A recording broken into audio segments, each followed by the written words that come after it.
What's up, guys? Welcome to a bit of a special one-off from the Stat Check channel. This is the first one of these I'm doing. We're going with Violence Vision for the name right now. That might change, it might not, who knows. We'll cross that bridge later. The important thing is that I'm going to talk to some really awesome people about 40k stuff.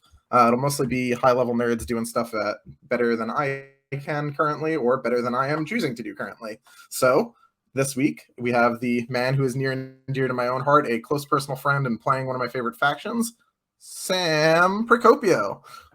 Introduce yourself, Sam. Tell people about yourself. Tell people why they should listen to you.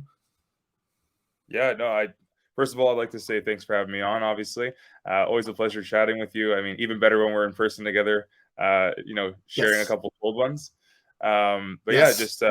keeping it real simple. I mean, for those of you who don't know too much about me, I'll keep it simple. I started the hobby right at the beginning of COVID, kind of fell in love with the competitive side of it. Have really taken pride in, my ability to just stick with one faction and, ride through this crazy waves of all the different metas that we've seen from, beginning to end so far, or what seems like never ends actually.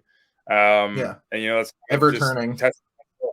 Just testing myself every week, every month, just to see how far I could take these beautiful red and golden boys and see how far I can go. So that's pretty much me in a nutshell right now.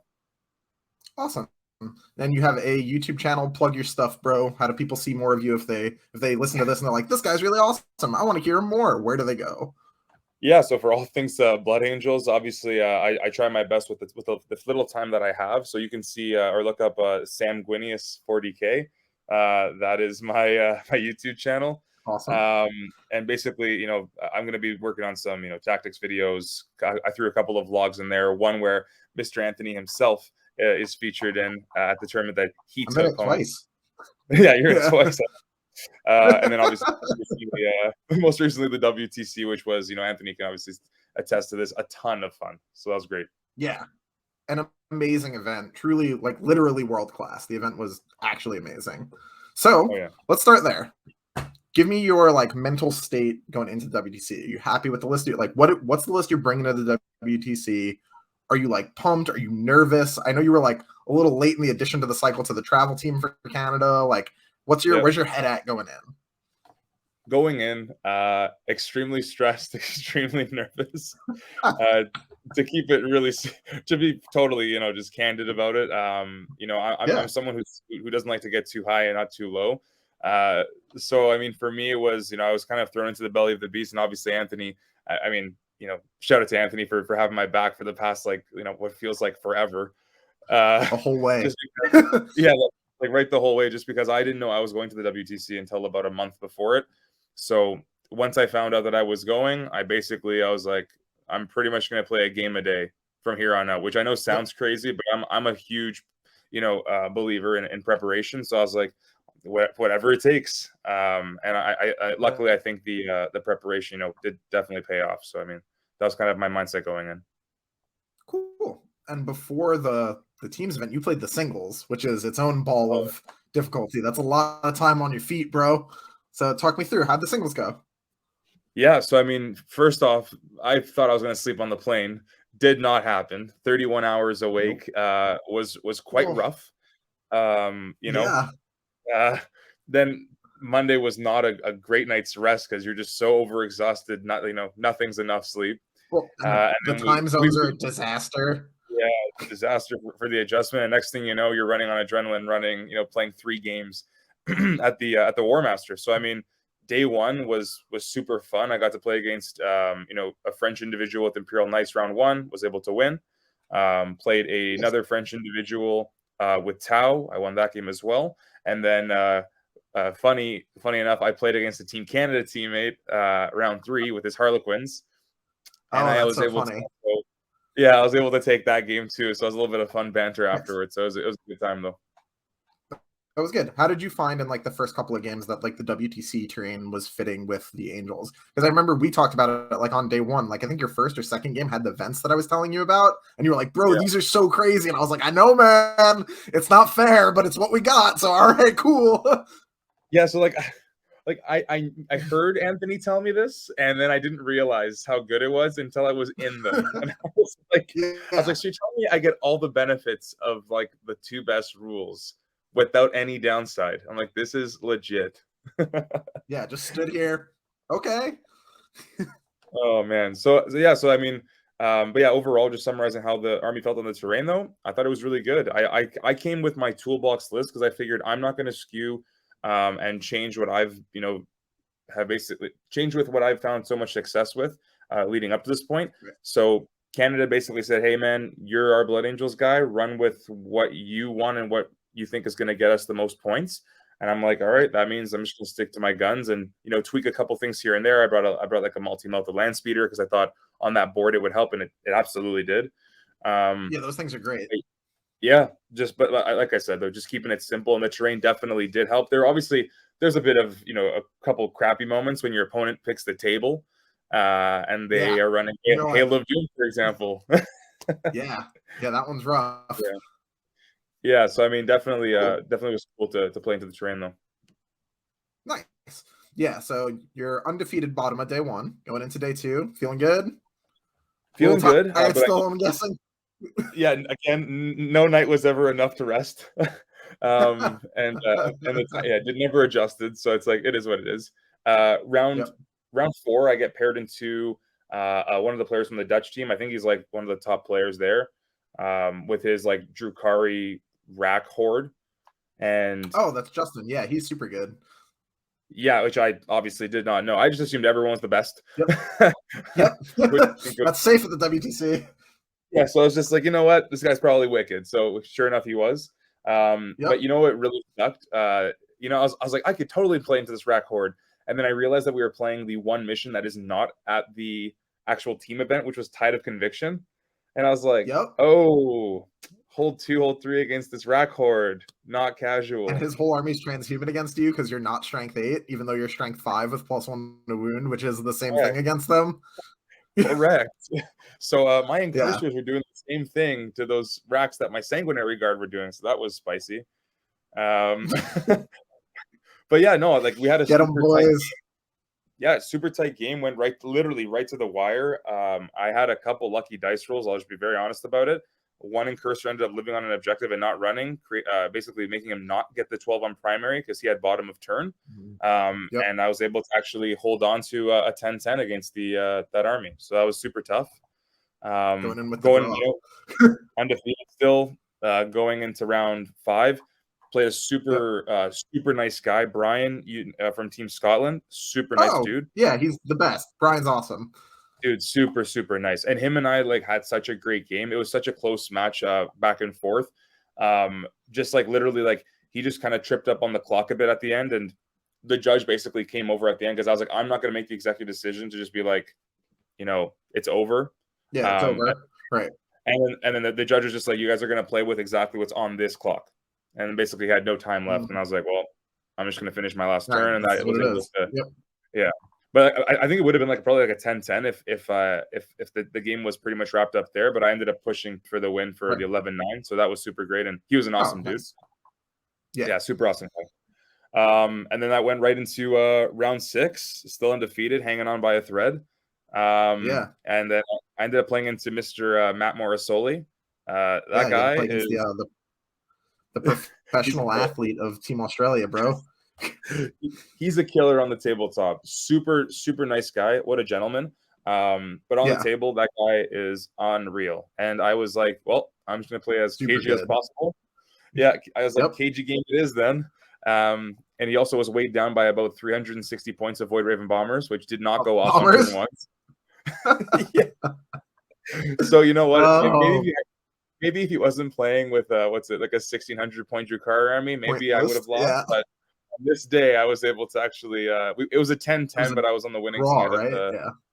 It was, yeah. So and it ended up 10-10, and I ended up finishing with a 5.0 record because of 2 draws. Actually, just finishing outside of the top 4, which was kind of heartbreaking because I was like, came so close. But it's my goal going into it was let's just win a game. Right. Yeah. I don't even care. I just need to practice on these boards. Literally. Yeah. So I was just it was all just kind of gravy from there. So that was really cool though.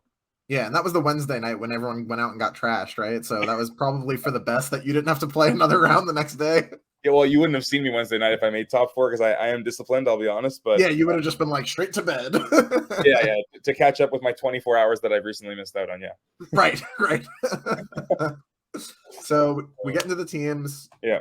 We get into the pods. We come out the other side of the pods. Where's your head at? Did pretty well in the pods. Did okay in the pods.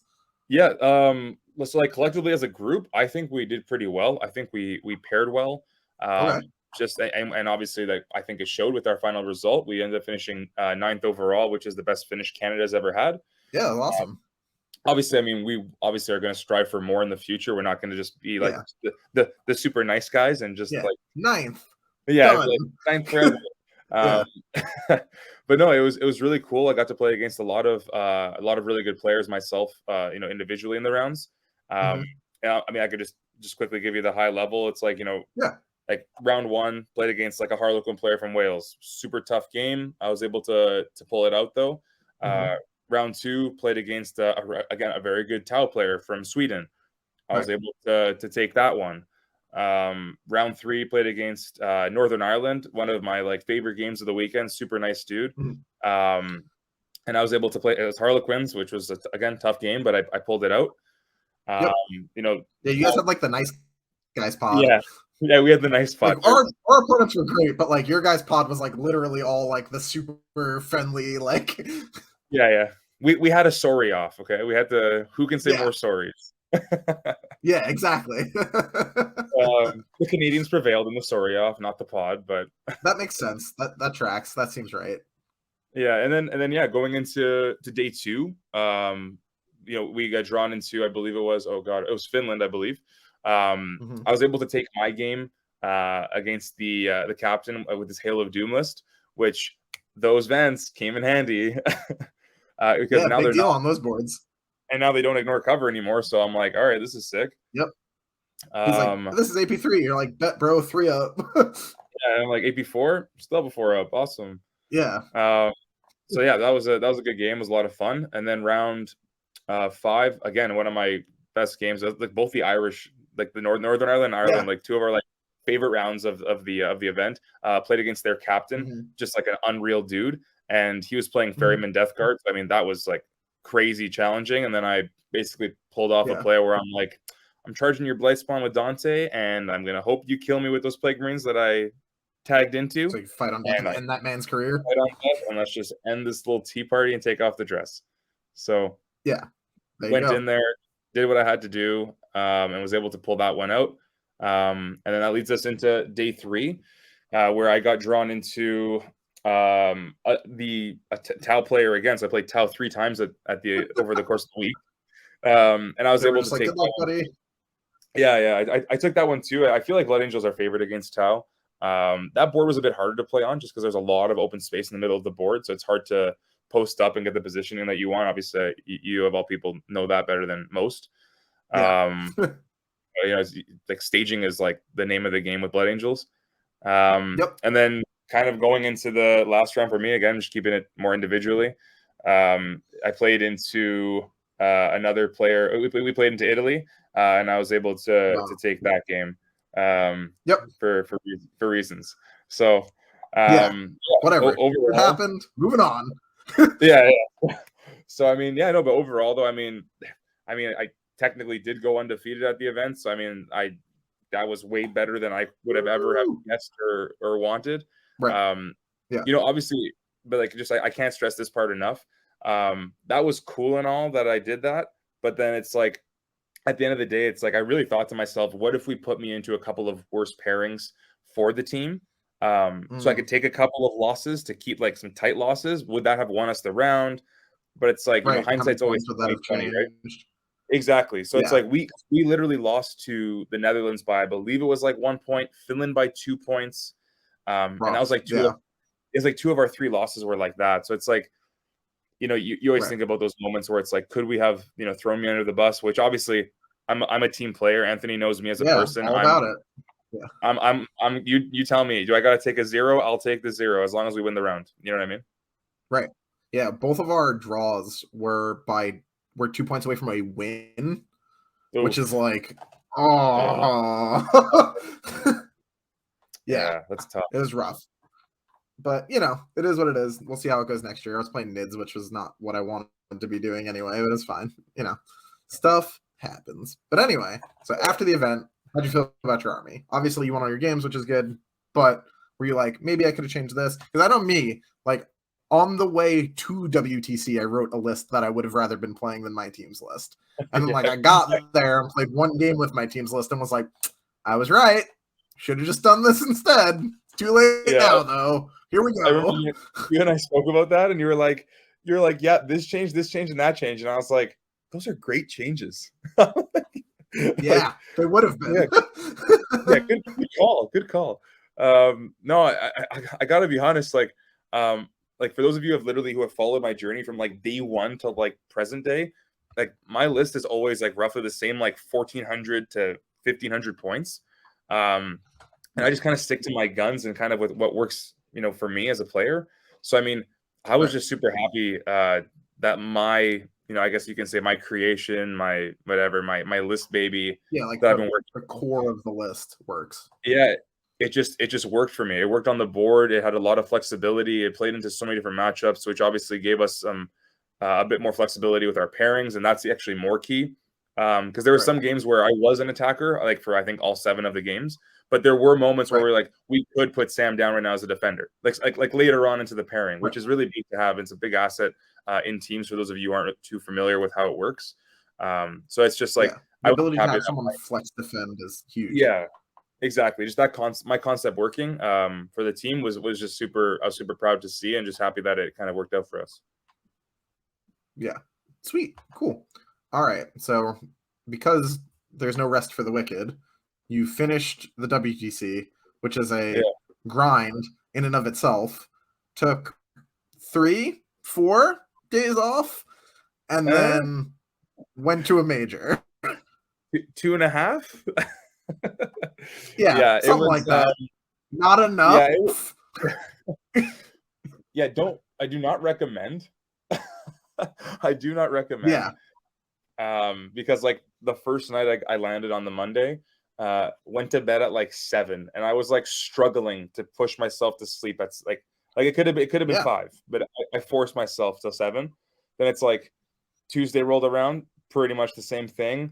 Wednesday I adjusted. The next thing you know, Thursday I'm packing my bags and I'm like on my way to Ottawa. And you're like, oh, not again. And I'm like, let's do this all over again. And it was like the premier Canadian event, Capital City Bloodbath, run by the gentleman from Canhammer. So I mean, shout out to them for always doing a great job. And it was my first Capital City Bloodbath, as I'm obviously newer to the scene, so everything's kind of new for me. But it was a really good event, really well run. Can't stress it enough. I know there's a lot of it's all pretty much Canadians, but hey, if you're from over the border and you've got the time and have the resources, I absolutely recommend. It's that good of an event. But yeah, if it's not the week after WTC next year, I might go. Yeah. I was gonna say, as long as it's not a doubleheader.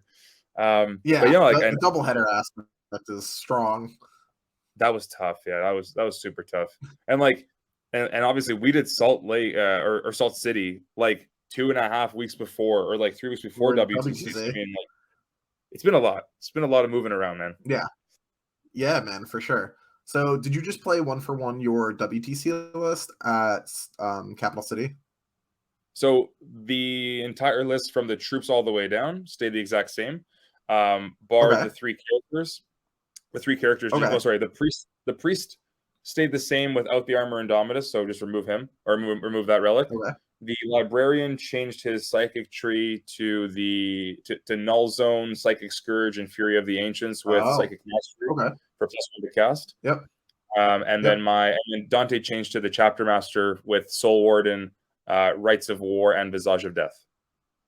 Oh, okay, gotcha. So you took a double trait Chapter Master. Yeah. Which, by the way, was totally by accident because I submitted the wrong list. Because I was like, I'm working on my 3 characters in this list, and then I was like, I'll just submit my WTC list because we were in Belgium when I had to submit, and we were like exhausted. Oh no!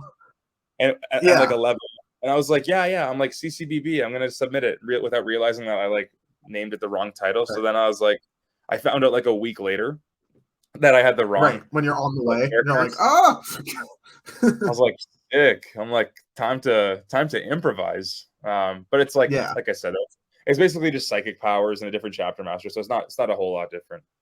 Right. And then yeah, just like rolling right into the event. Round one, I played against actually a really good Necron player, so I was like, I'm okay going 0-1 on Death and Yeah. Zeal. So Starting. I was like, Oh cool. no, dude! Like PTSD. Yeah, yep. So it kicked in a little bit for me too, but I was fortunate enough to take the win. Nice. Then that kind of took that momentum right into round two. Abandoned sanctuaries, and we can't use all of the good things that we like in that mission. So The worst um, mission. and I was playing against the Death Guard guy with Ferryman, where he just makes me not do anything I want to do either. So I was Wow, like, that's a terrible matchup.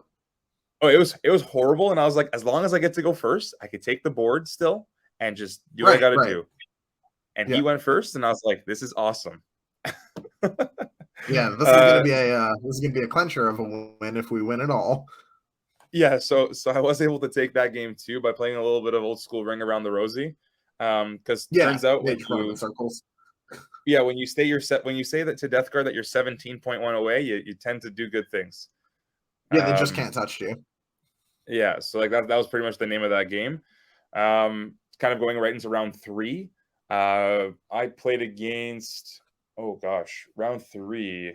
I played against my good buddy actually, with his Custodes, and he made a couple of errors with some secondaries that he realized right off the bat. I didn't know at the time, but by turn two, I was like, "You're gonna get like a 4 on that secondary, probably, right?" And he's like, "Yep."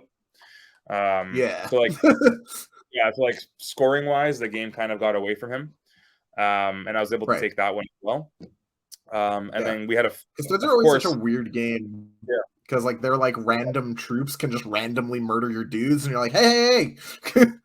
Literally, yeah. But it was like I felt I do genuinely feel bad. Like I say this with like Right. actual meaning.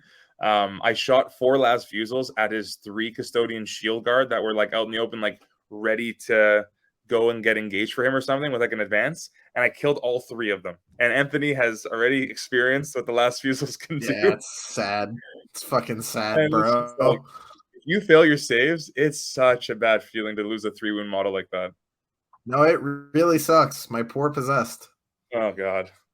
Well, I mean, My he lost 3 boys. shield guards. So I mean, yeah, it was pretty Yeah, pretty that's disappointing basically for the me. same points. Yeah, literally. So I mean, yeah. Then round 4, I got to be on stream, and for those of you interested in watching the game, that was on the Frontline Gaming Network. Played against Yep. like a really nice guy with his Tau, and I straight up told him, and like not in like a obviously bad way or anything. He was just like, "Hey, do you know what Tau does?" And I was like, "I'm gonna be real with you. I just came back from Belgium and played 3 very good Tau players there. So I'm like, Yeah. I'm like well geared for this game." And I'm like, "Let's tell you every trick of Blood Angels right now. So we're playing on the Right. same like playing field Yeah. here." And Yep. I was able to take the game there as well, so I won that one. And he at the end of the game was super just happy to like learn a ton about the army, learn about the faction, what they can do. And like I remember his like the best Right. reaction ever. He goes, "I did not know you could to move that far and hit that move that far and hit that hard." I was just like, Yep. "Yep." It's like, well, it's kind of what happens. It's a learning process every time. Yeah, so like that was day 1, 4-0. Got like a nice earlier night, good dinner in me, 4 games in the first day is fucking grinding, dude. right at the end of WTC. So, Yeah, yeah. oh man, And I don't know. I don't even know. I was there, but I wasn't there. You know what I mean? yeah, of uh, course.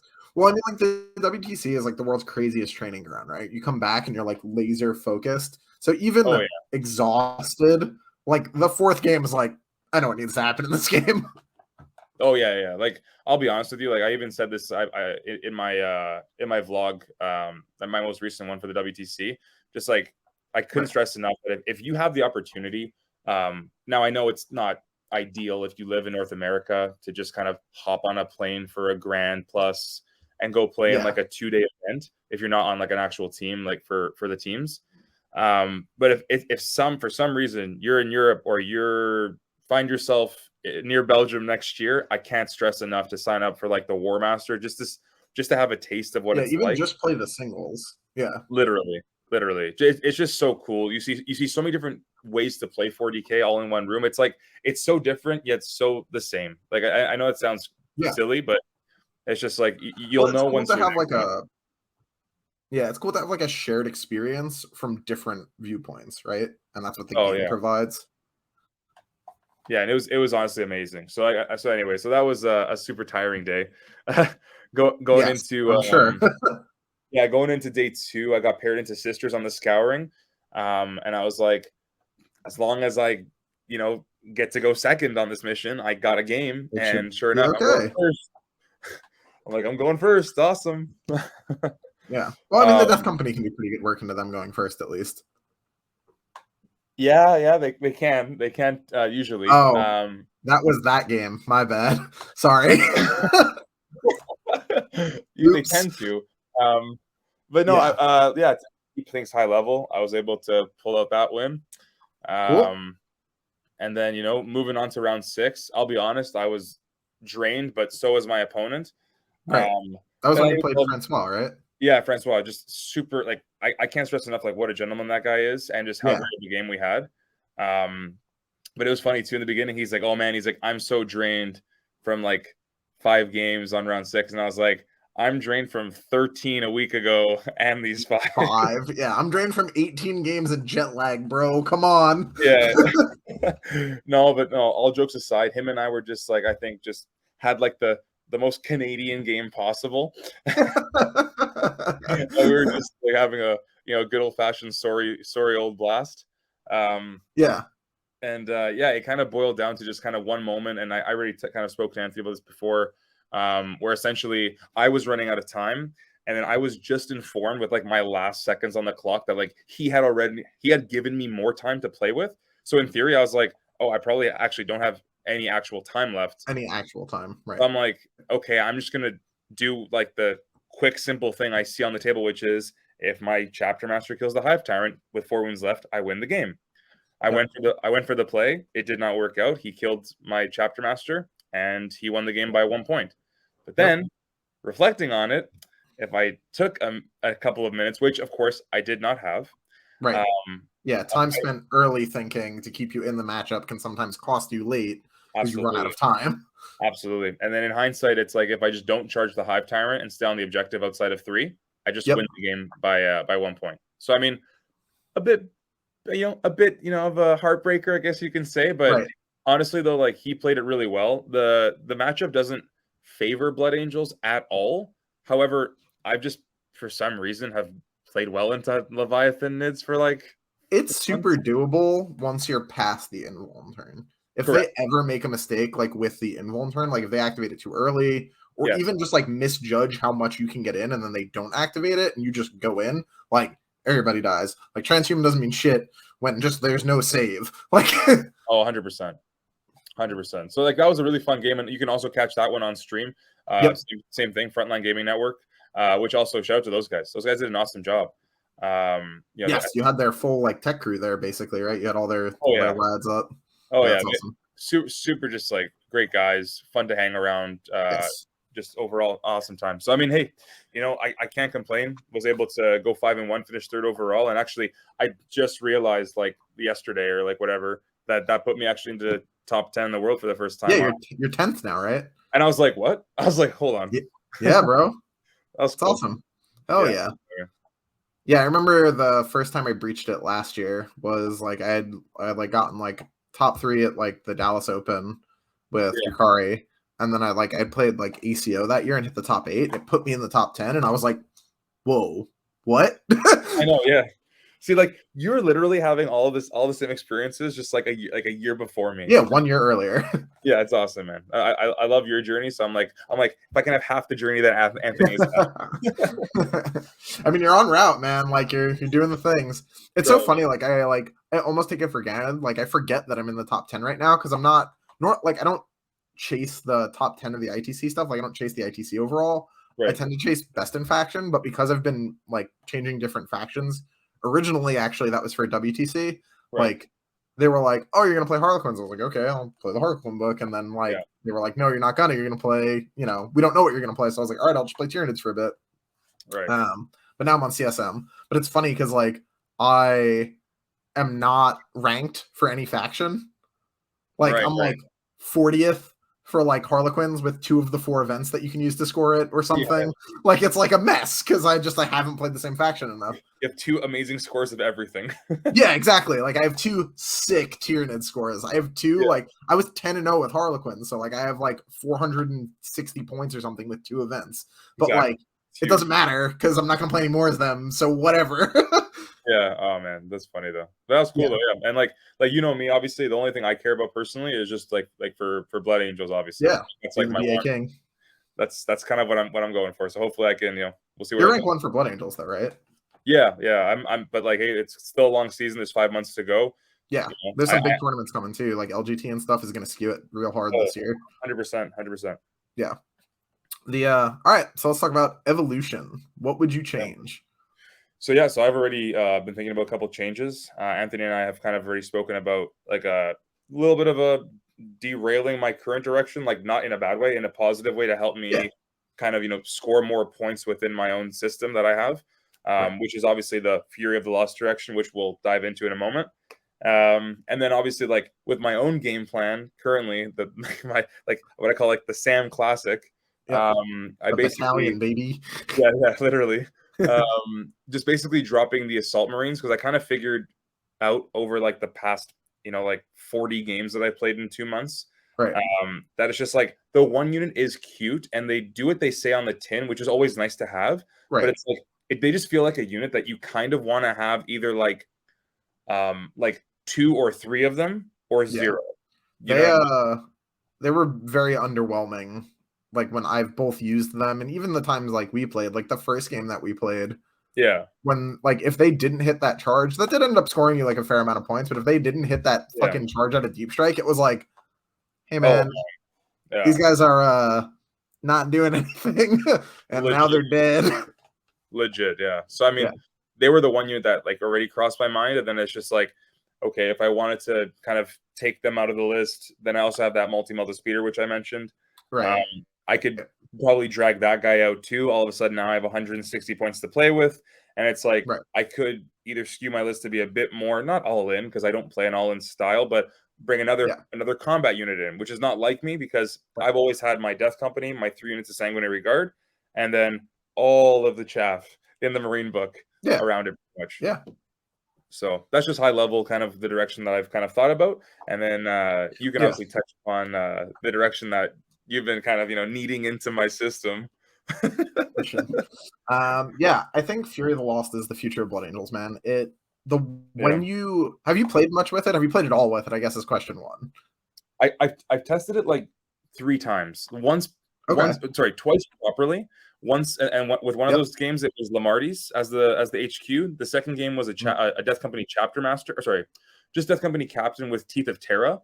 right. And both of those games were like, I was like, damn, this is just like raw power. And I was like, Yeah. It is I'm but a mere mortal. I can't harness this power. yeah. Yeah. Fury of the Lost is like it feels like OP bullshit when you use it. Like you're like, yeah, that was 4 victory points. Like my Death Company ran in, blendered some actual garbage. Like they killed like a 24 Yeah, point Crute Hound unit and then died. And that was 4 victory points. Like, yeah, dude. It's like, oh, cool. yeah. Like It's actually for yeah, for someone that's good about like metering when their units are going out anyway, like you're already good at that. This just gives you a million victory points for free for doing that. yeah. It's No, real strong. and that concept is the reason why I'm taking it seriously because like again like I'm not someone who thinks I'm like a superstar at this game. I just think I genuinely do work hard and put my head down to Right. try and succeed. So it's like I know I have like the patience, I know I have like the play style to actually see Fury of the Lost do well. But Anthony and I kind of Right. we've already dove into this before. Like I'm trying to do the most with the least with that secondary. So like for example, right off the top of my head, I'm very hesitant to drop any of my characters, but then I'm like, okay, Right. if I do bring in 3 units of Death Company and I have my 3 units of Sanguinary Guard with my usual battalion, all of a sudden it's like those 3 units need to do like not the Lord's work, but like the timing's got to be perfect, because if you lose 2 in a turn, all of a sudden that Fury of the Lost turns from like a 12 to a 15 that game, most likely a 12 if you do it well, to like a to like 9 to a 10. 9. Yeah, which is like, it's actually big when it adds up. You know what I mean? So it's just like, yeah, for sure. You really have to think about like where it's coming, like where these points are going to be coming from, and like how worth it these units are for you. But anyway, Anthony and I have we've gone through like a really extensive variation of what I could do for my list. I made sure I got all of Sam's cute tools in the Fury of the Lost list that I wrote, so that I could try and entice him in. Like, it's even got the Scouts in the Storm. So Scouts in the Storm. It's got the 3 of limbs. Come on, man. I know he's like huh? He's like Red Rover. Yeah. Come on, buddy. I think you'll actually love it though. It plays like it. Honest to God, it almost feels like you're not playing competitive. It feels like you're playing narrative. You're like, I get this many points to do what? Oh, okay, sure. Yeah. Like, the ability for like, even if you just accept that Blade's like a 10, right? If you take Blade, Fury, and Relentless, and you're just like, Blade's 10, whatever. I'm not going to be super picky about it. That's just 40 secondary points, man. That's bananas. Like, like when you put it that way, it's like, and that is the name of competitive 40K at its heart right now. And like, we've heard on so many several like podcasts, on different just like reviews of just like the difference right now between the top 3 armies in the game and the rest is literally bar Nids, but like is literally secondaries right now. Nids don't like secondary, they just kill you. When they show up to the table, it's like, they're getting a 42-ish to 45. Yep. Every game. So it's like, and I think putting Blood Angels in that club takes them from being like just very strong to potentially S tier. Like, I think they can get there now. They can crack with those boys, because then you're playing the primary differential game, and when you have, I mean, you don't even necessarily need to take it, but like access to Rites of War over top of the 6-inch heroic stuff with the Sanguinary Guard, like, people aren't taking your objectives off you. That's just not a thing that's happening. So the ability for you to be like, no, you don't get to secondary diff me, and I'm going to win on primary, even if we play passively. Let alone if they like fuck around and then find out, and then they just lose by 1,000,000.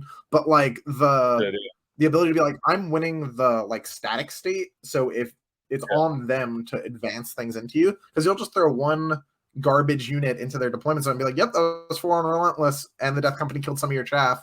And every single time the Death Company kill a chaff unit, which in the old days would have been a nightmare, right? Like, your Death Company have to kill some 100-point screening unit. You'd be like, shit, this is a terrible trade. Now that's 4 victory points, bro. I'll do that all day. Yeah, like legit, and like those like 2 chaff units that they have next to each other. It's like, that's 4 points, and then it's like, oh, and now you have to kill me. That's a 5th point. 5, baby. Yeah. It is pretty bonkers. It changes the dynamic, honestly, because like the same thing too, like transports, bro. You used to play against like Goth Rush transports, you'd be like, well, I guess lose. This is not a thing that can happen, because like, I can't crack that transport with anything approximating reasonable speed, and there's a bunch of killy shit in there. So now you just throw your Death Company in some transports and be like, yep, that's 3 points. Thanks, buddy. Yep, be like, let's roll those dice now for the explosion, and let's see what happens to people inside. It's like, let's go. Yeah, the cheeky chapter mastered Inferno pistols also just take down transports. Oh man. I literally, and like, not to rub it in this, ring this up if the guy's listening, but like, I literally rolled 2 6s on Inferno pistols like for hammerheads, like twice to the same guy in the same game, and I was like, that's 16 damage. I'm sorry. Yeah, I'm like, that's all just 16 damage, and one of them exploded, and like, just wiped the floor with like half of a flank. I was like, oh god. The running joke in my like local is that my Dante's Inferno pistol just does 8 damage. 8? Like, I've never not rolled the 6 for that damage. You have that one. Yeah, I have that Dante. The LE, the limited edition one. I got you. Yeah, the conversion, bro. It's all about the work that you put into your Dante conversion ups his damage. Oh, every time. Yeah. So yeah, so I think the Fury version of the list is super good. I'm gonna post I'll put it like in the description or something. I'll give the edit man the stuff. And then obviously, if you write a version with Fury that you're happy with, send it to me. I'll throw that in the description as well. Sweet. Yeah, no, that's kind of like the last little bit of like tweaking I'm currently doing is writing a Fury list that makes me happy. And like Right. you know what's more important to me, which is I know it's gonna sound crazy, because every single efficient Fury list that I've seen where I literally have looked through it where and I hope I'm not getting this wrong, but I believe it's Josh Roberts from Team England. Yeah, that was the start, basically, when people were like, wait a second. Right. So it's like I remember like when the secondaries got redone right away with Nephilim, like I tested Fury of the Lost right there and then, and it's just like, because I'm so attached to the battalion and the CP that it gives me, I'm so attached to the fact that it just wasn't going to work for me. But then it's like, then you see what a list like that can do, and then you're like, okay, like there actually is the argument for the Patrol Vanguard, which is probably the biggest part of the whole process that I'm going to have to wrap my head around, honestly, to be transparent about it. Yeah, you can just take less. Like my list only starts on 1 because I'm like, I only need 4 Lone Fury and nothing else. In your turn, I have CP for Angel Sacrifice, and in my turn, I get CP to do other stuff. Whatever. But if you want more, you can just take less stuff. Like, again, I don't think that list like needs Rights of War. Obviously, it is good, but like you don't need it.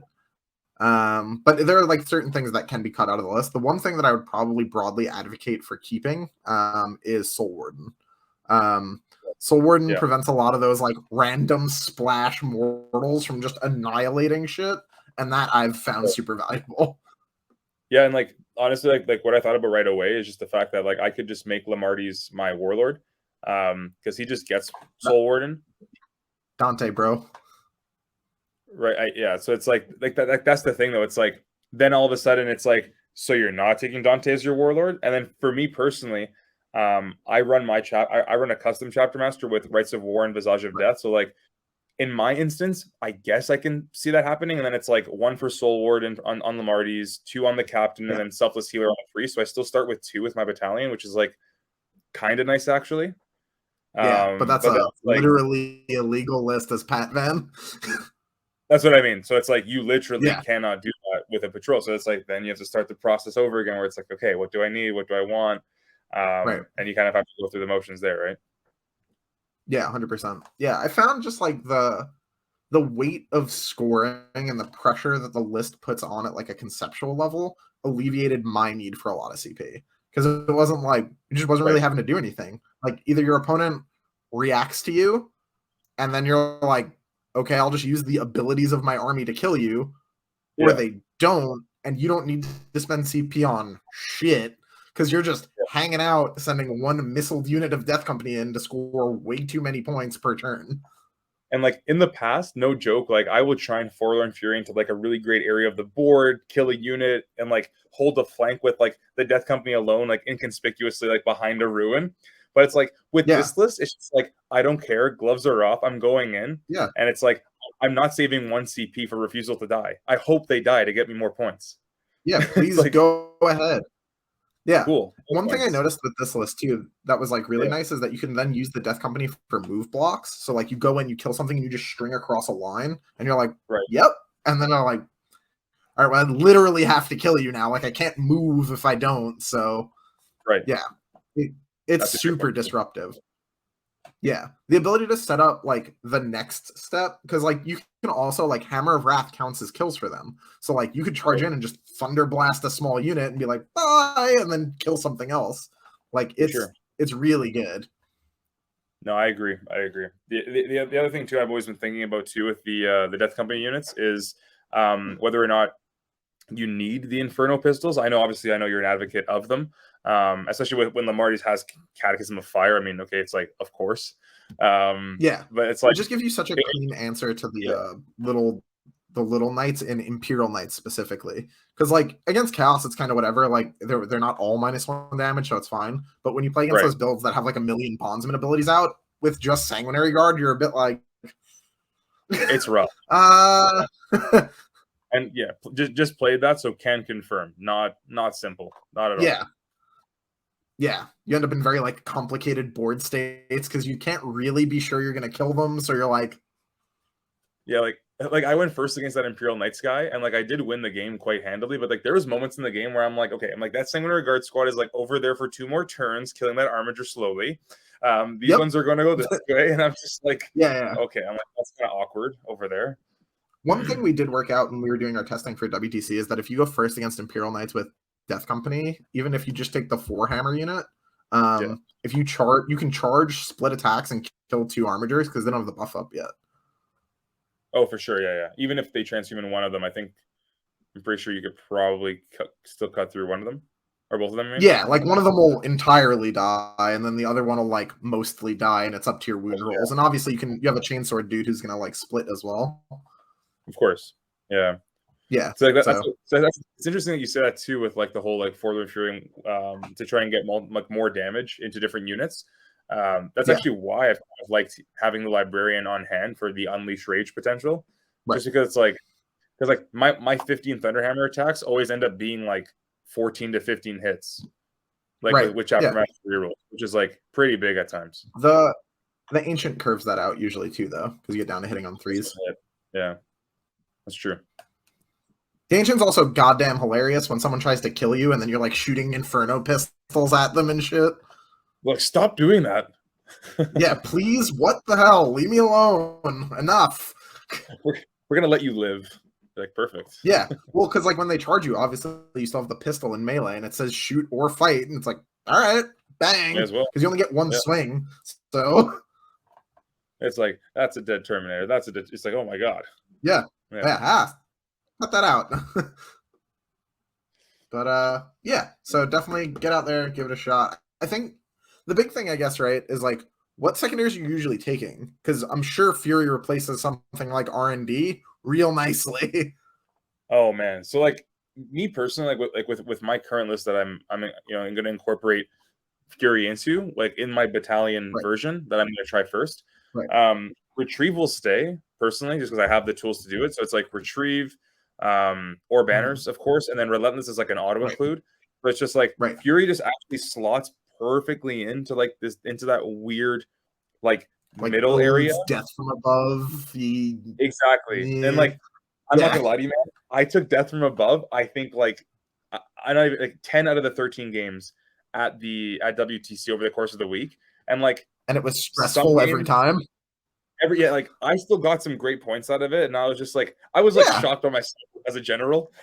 At times, I was just like, did I really get 14? I was like, holy smokes. It ends up scoring okay, right? But it just has that like 35% chance that it just randomly is a 0, and you're like, please no. Literally, and it's stressful every time. Like I remember I had to do I had one Sanguinary Guard squad do so much heavy lifting for me because the other squad that I put into reserve was Assault Marines. They came in, failed their charge, and died.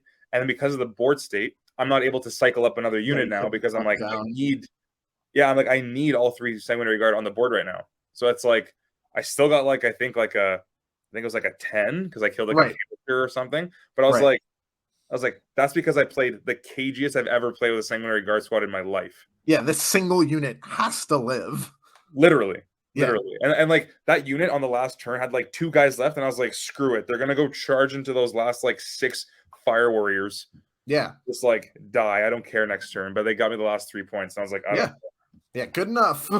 Yeah, literally. So that was pretty funny though. So yeah, being able to replace something like that with Fury, which is super easy scoring for much lower stress. Hey, you know what, Anthony? Let me flip the script here for a second. I got a question for you. So, what's your honest thoughts on Blade of Sanguinius? I think it's good. Like, I think that people don't use it enough. I agree. When it changed from having to be your warlord to like their warlord or something awful to like at the start of the game, so like after everyone's deployed, this is one of the upshots of having Lamartes, is that if your opponent makes a deployment mistake, you can just forlorn Lamartes straight into their dude and be like, yep, blade on Lamartes, blade on that guy, forlorn Fury, boo, and just end. So like it doesn't even like, sometimes it's just going to be a support character, like it doesn't matter to the game plan, but you just scored, again, we talked about this like a little bit before the podcast, 19 points to just whee, bam. Oh my god! Like the fact that we're hold on, and then when he dies next turn, it's 20. So it's like, or you get the No, it's last 19 one. with the death. Is Oh, if oh, you so, get relentless off it, it's 23. that's what I was thinking. Sorry, that's what I was like. I was like, No, well, yeah, now. yeah, Oh, 15 for blade in that scenario, then 4 for like killing something and also dying, yep. and And then then 4 for relentless. relentless if you land the relentless. Yeah, bro. Just like, yeah, so I know we just started, but I've got 33 points. Your turn. It's like, oh, wait, did you play Necrons or it's Yeah. like, oh, right, Yeah. Actually, Necrons can't even do that. they can, yeah. Sorry, sorry, Yeah, Necrons. Necrons would actually be behind you in secondary scoring at that point. Yeah, next balanced data slate, they're gonna get like 10 points a turn. So I mean, we should we shouldn't talk shit right now, but Yeah, nah, fuck them. I got 20-0'd ruthless. No, I got 19-1 yeah, ruthlessly by Liam Hackett at WTC. the guy Yeah, was an animal. So, I he mean, scored 99. He scored 99 points against me, and that was half the battle points he dropped at the entire event. incredible. Yeah, pretty Hey, good. man, good job, Anthony. So made him bleed, which Yeah, almost no one else did. literally. Yeah, that's awesome though. Yeah. So, but yeah, like I think Blade is good. Like I think people disrespect it. Like a lot of times characters have to like get amongst it, right? Like people have to get involved. Like Right. when we play against when we ended up playing like a couple of times, like you could probably fairly comfortably blade mark my disco. Like he has to go do things. He He can't has to come not. forward. So like yeah. So No, I know. It's like you don't like in the like I'm just such a reserved player. Like in the moment, you're like, but what if he just puts that character on the back of his board edge? But it's like you can't think that way because you'll literally never take it then. Because I took it once at Capital City Bloodbath. I did get a 0 on it, but I knew that was a very realistic possibility for a purpose though. I took it against the Death Guard player and he had Mortarion, and I was like, you either come forward and give me 10 points or you're going to hide him behind that ruin. And he chose to hide 500 points behind the ruin. Yeah. And I was like, I think I can win this game now. Like, yeah. like for sure. You know what I mean? Yeah.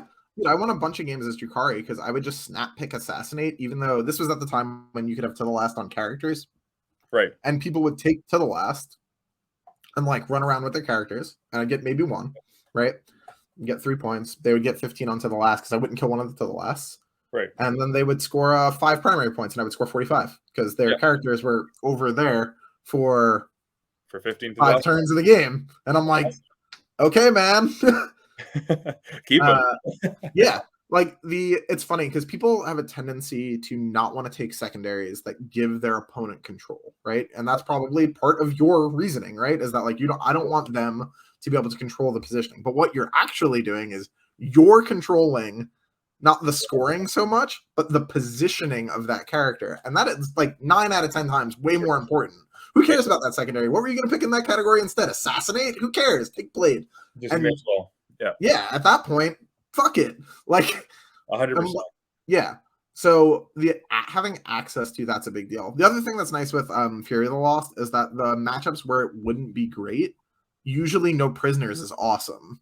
So it gives you the ability to just be like, okay, like against like, for example, against like Leviathan Warriors, right? You can never be sure that a Death Company squad's gonna kill a squad.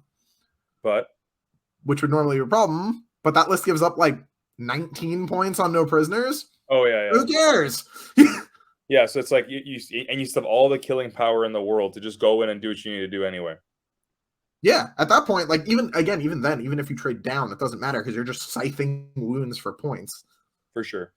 Oh, I agree with that. And then it's like, and then everything else that's like not big bricks of warriors, it's like you can just reliably take Fury of the Lost. Oh yeah, I mean if they're a list that isn't like just warriors divided by points, every single chaff non-warrior unit takes it real bad from those Death Company.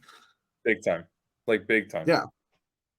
Even stuff like tyrants, man. You put 5 pistols into a tyrant and then charge it with 25 attacks. It's not great. Like, no, man. Oh man. Like I literally killed. Oh god. Poor Brian, our good friend. I finished off his hive tyrant with scouts because they got to AP AP1 in the Yep. assault auction. And Yeah, I was like, baby. That's all it takes sometimes. I was like, the scouts are the closest. Here we go. Yeah. Run in there and Yeah, get so it that was a good done. time. But yeah, broadly, I like Fury. Death from Above makes me way too anxious. I don't think I'd ever take it. Like, I'm just like, it makes me too nervous. It's nerve-wracking. I'll be honest. Yeah, I just couldn't do it. I would play worse because I would be too concerned. It was a lot of the same reason that I didn't really use to the last one that was around, even though I knew it was super powerful, even in the armies I was playing, right? But I was just like, it's not worth the mental pain, basically. Like, I'm gonna play badly because I'm gonna be trying to do nonsense. And like, I'll be honest with you, just like straight up to summarize, like my whole like critique from the entire just last like 2 months of playing, like or whatever, Right. since Knockman's come out, is like that third secondary I felt like has hurt me, not from winning games, but just from like holding me back as like a player sometimes, because I'm just like, what do I take right now? They don't give up no prisoners. They don't give up bring it down. They don't give up assassinate, because it's usually a trap anyway, so I don't go for it. And I'm just like, Right. death from above it is, because I only have one death company unit. Or I was like, Blade of Sanguinius, I was like, maybe, but like with my list, it's only like 4 units that can really hit, and my characters don't really kill well. So I'm like, all right, like Yeah, that can get gambly. Exactly. So it's like Fury of the Lost does open up a lot of things. So definitely worth a try. Yeah. I think that game that we played on Data Scry, you just beat me if you have Fury of the Lost. I've since updated my list to make that not the case, but like in general, like if you even though Emperor's Children's a terrible matchup, if you play a list that isn't perfectly tuned and not perfectly piloted, if you have Fury of the Lost, like you start the game up a lot of points. And they do control the flow of combat, but you kind of don't give a shit. Right. It's true. I agree with you. Yeah. You start just cracking possessed and stuff, and they're like, all right. And it's like, oh, you killed me. Awesome. Yeah. Cool. Don't care. Yeah. Does not matter. Yeah. Even like I said, the play with Lucius where you're like Blade, and then you just throw Lamarties at him, and you're like, good luck. Yep, fully buffed with Chapter Master rerolls. It's like, here we go. Dude doesn't even need Chapter Master. You can just throw Litany up. That's true too. That's true. Yeah. Good show. Yeah. Just Litany Mantra. Go. He's a 2-chant. So yeah, of course. No, he's great. Actually, you know what? Sorry, quick little moment, and I know fluff-wise doesn't make sense. I wish Astorath was Death Company keyword. Me too. Like, if he was, we wouldn't even be discussing this. Yeah. Astorath hits significantly harder than Lamarte's. Oh yeah, it's crazy. Man, because he's AP3 and damage 3 base, right? Yeah, so it's like AP4 damage 4 in the Assault Doctrine with the buff. It's just like, yeah, and also when he's buffed, he's strength 8. So if he hits something that's like strength 8, actually like strength 7 still. Strength 7 with Mantra. Yeah, sadly. Is the axe only +2? Yes. Oh, that is sad. I know, trust me. That's the one thing that's always bothered me. I don't know why he's not strength 8. Why is the axe not +3? That's so lame. You have to do like an additional litany, and it doesn't even work. It's still strength 7. Exactly. Stupid. I know. You're doing it for the extra damage, but anyway. Yeah, sure, but I'm not mad about the extra attack either. Why am I not strength 8? Oh man, that's awesome. But yeah, man. All right, cool. So any closing remarks? Anything you want to leave the people with? Yeah, I mean, we already shouted out my YouTube channel, so I mean, all the support's really greatly appreciated. Obviously, for those of you who are supporters and listeners of StatCheck, keep doing so, because they're just awesome people running an awesome network. So I mean, huge shout out to all of them, and just wanted to say thank you, obviously, for having me on, and hopefully we can do some more stuff in the future. Yeah, of course. Thanks, man. Appreciate you. This has been Violence Vision, I think is what I called this, and we are out of here. Have a good one, guys. See ya.